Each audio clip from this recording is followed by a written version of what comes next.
100 बात की एक बात यह कि इस जंग को रोकने में मुख्य अड़ंगा लेबनान है या इजराइल है या हिजबुल्लाह है या एक बड़ी वजह पाकिस्तान है। आप कहोगे पाकिस्तान कैसे? पाकिस्तान तो जंग रोकने के लिए मध्यस्थ बना हुआ है ना, तो वो अड़ंगा कैसे लगा रहा है या वो अड़ंगा कैसे बना हुआ है? तो उसके लिए यह समझने की जरूरत है कि पाकिस्तान और इजराइल का इतिहास क्या है, क्योंकि युद्ध सिर्फ अमेरिका और ईरान के बीच तो है नहीं। पाकिस्तान अमेरिका के संदेश ईरान तक पहुंचाकर, ईरान के संदेश अमेरिका तक पहुंचाकर मध्यस्थ बनने की कोशिश में है, यह तो दुनिया देख रही है। लेकिन पाकिस्तान बीच में है तो इजराइल तो इस सीन में सीधा तो है ही नहीं, युद्ध तो वो भी लड़ रहा है ना। तो अड़ंगा कौन हुआ, या यूं कहें कि अड़ंगा क्या हुआ? इजराइल और पाकिस्तान का रिश्ता जो है ही नहीं, बल्कि रिश्ता है तो बहुत ही कड़वा इतिहास है उसका, और पाकिस्तान उसको कड़वा रखना भी चाहता है, क्योंकि उसके पास उस रिश्ते को कड़वा रखने के अलावा कोई ऑप्शन नहीं है। यह समझना जरूरी है।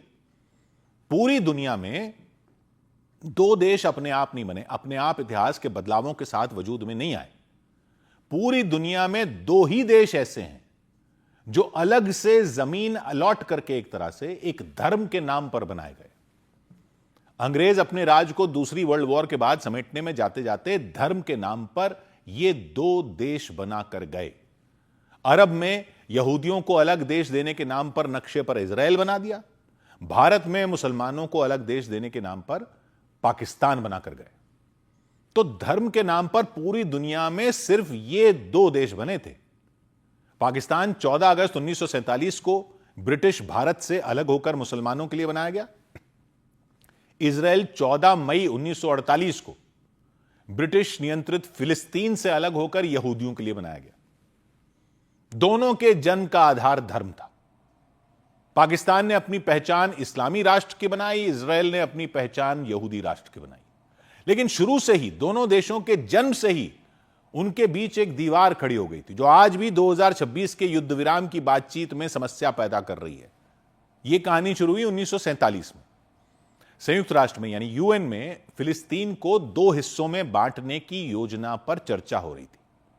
एक हिस्सा यहूदियों के लिए यानी इजराइल, दूसरा अरबों के लिए यानी फिलिस्तीन, और यरूशलेम को अलग रखना था।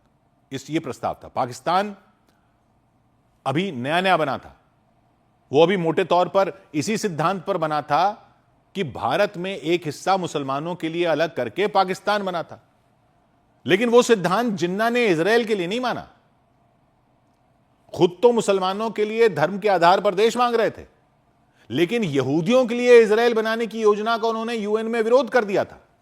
मोहम्मद अली जिन्ना ने साफ फैसला लिया कि पाकिस्तान फिलिस्तीन से अलग करके इजराइल बनाने का विरोध करेगा।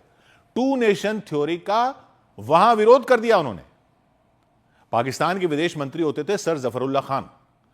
उन्होंने यूएन में भाषण दिया कि पश्चिमी ताकतें फिलिस्तीन के दिल में खंजर घोंप रही हैं, देश को ऐसे नहीं बांटा जाना चाहिए। मतलब भारत ऐसे बांटा जाना चाहिए था, लेकिन फिलिस्तीन ऐसे नहीं बांटना चाहिए। ये पश्चिमी देश फिलिस्तीन के दिल में खंजर घोंप रहे हैं, क्योंकि इस्लाम के नाम पर बना पाकिस्तान तो इस्लामी देशों का लीडर बनने के ख्वाब तभी से देख रहा था। तो उसने तर्क दिया कि मुस्लिम दुनिया इसे कभी स्वीकार नहीं करेगी। भारत तो भारत के विभाजन के भी खिलाफ था, लेकिन पाकिस्तान भारत में विभाजन करवाकर वहां विभाजन के खिलाफ खड़ा हो गया। भारत में विभाजन करवाया, वहां खिलाफ खड़ा हो गया विभाजन के। खैर, फिर आया 1948। 14 मई 1948 को इजराइल ने अपनी आजादी घोषित कर दी। इजराइल के पहले प्रधानमंत्री डेविड बेन गुरियन ने तुरंत पाकिस्तान के संस्थापक मोहम्मद अली जिन्ना को एक तार भेजा कि दोनों देशों के बीच राजनीतिक संबंध स्थापित किए जाएं। उन्होंने कहा, हम दोनों नए देश हैं, हम साथ मिलकर काम कर सकते हैं। अब यह एक बड़ा कदम था। इजराइल उम्मीद कर रहा था कि पाकिस्तान जो खुद धर्म के आधार पर बना था, शायद यह लॉजिक समझ जाएगा। लेकिन जिन्ना ने कोई जवाब ही नहीं दिया इसका, ना हां की ना बोला, चुप्पी साध ली। जिन्ना वैसे उस समय बहुत बीमार थे और कुछ महीने बाद उनकी मृत्यु भी हो गई थी, लेकिन मुख्य कारण यह था कि उन्होंने फिलिस्तीन के अरबों का पक्ष लिया हुआ था। तो पाकिस्तान ने इजराइल को कभी मान्यता ही नहीं दी। पाकिस्तान ने आगे भी यूएन में इजराइल के खिलाफ ही वोट किया लगातार, और बाद में पाकिस्तान कहता रहा कि जब तक 1967 की सीमाओं के अनुसार फिलिस्तीन को अपना अलग स्वतंत्र देश नहीं मिलता, वो इजराइल को नहीं मानेगा। 1967 की सीमा के अनुसार का मतलब क्या हुआ कि यहूदियों का अलग इलाका इजराइल और अरबों का अलग इलाका फिलिस्तीन, यानी टू स्टेट थ्योरी। उसी टू स्टेट थ्योरी पर ही तो 1947 में फैसला लेना था कि बांट दो। तब नहीं माना था पाकिस्तान।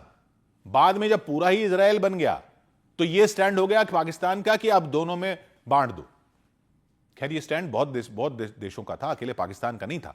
लेकिन पाकिस्तान की बात इसलिए अलग हो जाती है क्योंकि वो तो खुद ही इसी आधार पर बना हुआ देश था ना।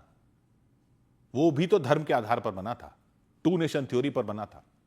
वो अपने पासपोर्ट पर लिख कर देता है कि यह पासपोर्ट पूरी दुनिया में चल सकता है लेकिन इजराइल में मान्य नहीं। मतलब 1947 में विरोध किया, जिन्ना ने उसके हाथ बढ़ाने पर जवाब तक नहीं दिया। 78 साल से कोई दूतावास नहीं एक दूसरे का दोनों देशों में, कोई राजदूत नहीं, पाकिस्तानी पासपोर्ट पर लिखा है इजराइल अमान्य। और आज ये मध्यस्थ बना है उस युद्ध में जिसमें एक पार्टी इजराइल है, क्योंकि इजराइल पाकिस्तान को न्यूट्रल कैसे मान लेगा इसमें, जब आज तक पाकिस्तान ने इस्लामी देशों का लीडर बनने के अपने आधार पर ही सारे फैसले लिए हैं, तो इजराइल कैसे नहीं मानेगा कि यह मध्यस्थ नहीं, यह तो पार्टी है युद्ध में। जब पाकिस्तान ने खुद को मुस्लिम दुनिया का रक्षक मान रखा है, फिलिस्तीन उसके लिए सिर्फ जमीन नहीं है, उसने उसे अपनी धार्मिक और राजनीतिक पहचान का हिस्सा बनाया हुआ है, तो उस पर भरोसा करना इजराइल के लिए आसान है ही नहीं। और बात सिर्फ 1947 और जिन्ना के टाइम की नहीं है, 2005 में भी एक मौका आया था, दोनों देश सचमुच बहुत करीब आते दिख रहे थे। पाकिस्तान के आर्मी चीफ और राष्ट्रपति परवेज मुशर्रफ उस समय अमेरिका के बड़े सहयोगी थे। इजराइल ने गाजा से उस टाइम सैनिक हटा लिए थे। 1 सितंबर 2005 को तुर्की के इस्तांबुल में पहली बार पाकिस्तान और इजराइल के विदेश मंत्री मिले। पाकिस्तान के खुर्शीद कसूरी और इजराइल के सिल्वान शलोम मिले, सीक्रेट में नहीं, खुले में मिले। दोनों ने हाथ मिलाए। शलोम ने इसे ऐतिहासिक कहा, कसूरी ने कहा यह इजराइल के गाजा छोड़ने का तोहफा है। फिर 14 और 15 सितंबर 2005 को न्यूयॉर्क में यूएन की मीटिंग थी, वहां मुशर्रफ पहुंचे।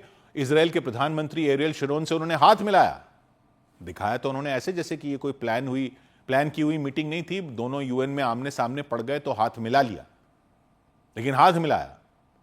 फिर 17 सितंबर को ही वहां पर ही 2005 में मुशर्रफ ने न्यूयॉर्क में अमेरिकन जूइश कांग्रेस नाम के अमेरिका के यहूदियों के संगठन में भाषण दिया।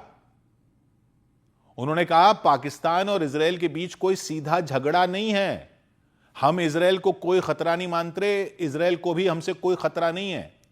तो सुनने वाले खड़े होकर तालियां बजाने लग गए थे, स्टैंडिंग ओवेशन। मुशर्रफ ने यह भी कह दिया कि एक दिन हम इजराइल को मान्यता दे देंगे, लेकिन तब जब फिलिस्तीन को स्वतंत्र देश मिल जाए। लेकिन पाकिस्तान के अंदर तो तूफान ही आ गया, ये कहते ही मुशर्रफ के।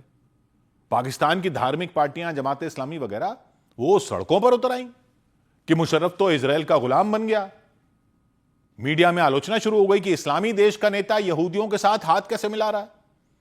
और ऐसा नहीं कि मुशर्रफ ने तैयारी नहीं की थी, उन्होंने सऊदी अरब से, फिलिस्तीनियों से इजाजत ली थी कि ये करने जा रहा हूं, उसके बाद कदम उठाया था। लेकिन अपने घर में उनका विरोध ऐसा हो गया कि उसके आगे कोई कदम बढ़ ही नहीं सका। तो अब जो पाकिस्तान के प्रधानमंत्री शहबाज शरीफ और army chief Asim Munir America और इजराइल और ईरान के बीच सीज फायर करवाने की कोशिश कर रहे हैं, वो अगर चाहें भी तब भी इतनी हिम्मत नहीं कर सकते कि इजराइल के मामले में न्यूट्रल भी हो जाएं।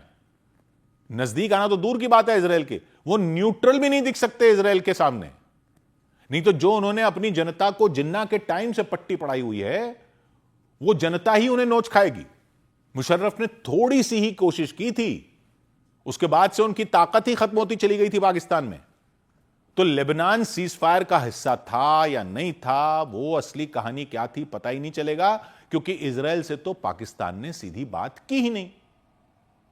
भले ही वो मध्यस्थता करवाने वाला दिखना चाह रहा है, लेकिन जंग की एक पार्टी से वो बात नहीं कर सकता, और वो पार्टी उसको न्यूट्रल मानती नहीं। तो अड़चन लेबनान है या हिजबुल्लाह में हुए हिजबुल्लाह है ये जंग रोकने में, या अड़चन ये है कि मध्यस्थ इसमें पाकिस्तान बना हुआ है? 100 बात की एक बात,